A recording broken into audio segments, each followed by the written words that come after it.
If anyone asks me who or what was responsible for freeing India, what shall be my answer? Because as far as I know, the whole credit is given to Gandhi. While I think instead of this, his credit is due on breaking India. So if not him, then who? Let's understand what happened during the British occupation of India. They wiped out every royal family. They installed puppets in their place. I'm not saying every single member of every single royal family died. Many of them still survive today. They are living in poverty, etc. The real royalty of India was marginalized, if not wiped out. Right? That is number one. The British stole the almost the entirety of India's wealth. India's GDP was 33% of that of the entire world. By the time the British left, India had 2% of the world's GDP. Right? India's life expectancy was less than 30 years by the time the British left. And before the British came to India, even during the Turkic occupation, most Indians had land. They had their ancestral lands that had been passed on from generation to generation for thousands of years. The British deprived every Indian of their land. They instituted the Rayatwari system, in which in which the land was confiscated from all Indians, and every Indian farmer and every Indian industry was destroyed, and every Indian, the vast majority of Indians, more than 200 million Indians, were forced to indulge in subsistence farming, either growing food crops or cash crops. And so basically they stole the land of every Indian, and they gave these lands to various zamindars and various British stooges. After independence, these lands were not restored to any of the Indians who lost their lands to the British. And these zamindars and these people who benefited from British largesse, they are the big industrialists, the hereditary industrialists who still are wealthy today. Many of these old industrial families in India owe everything to the British. And the people of India who lost everything to the British, they were not given any justice after independence. They were not given their lands back. In my opinion, upon the stroke of midnight on 15th of August, every Indian should have been given a parcel of land of this country. That's what makes them citizens.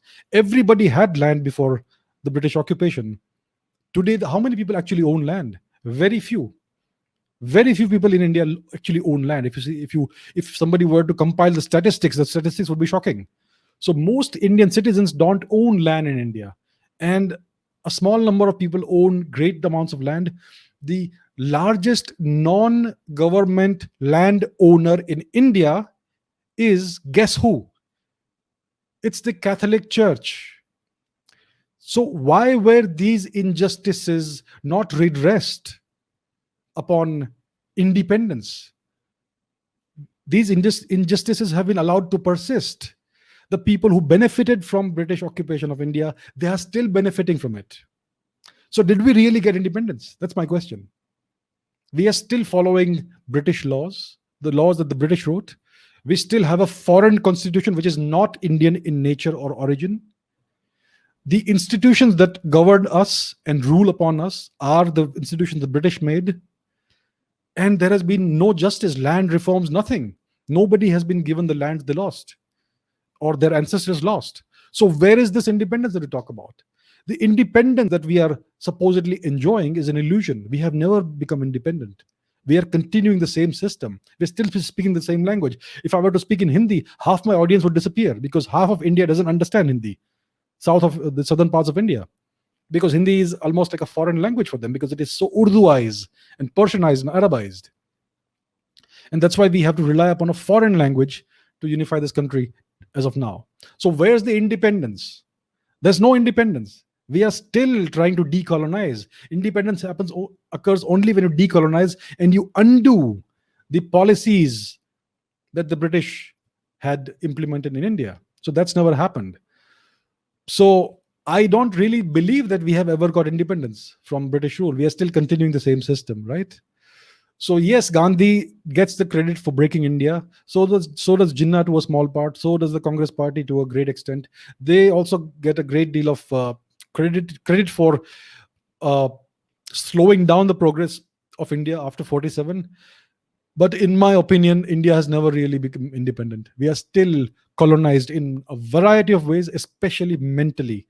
We still see ourselves as inferior to this British or to the Westerners, or to people who have a lighter skin tone than ours.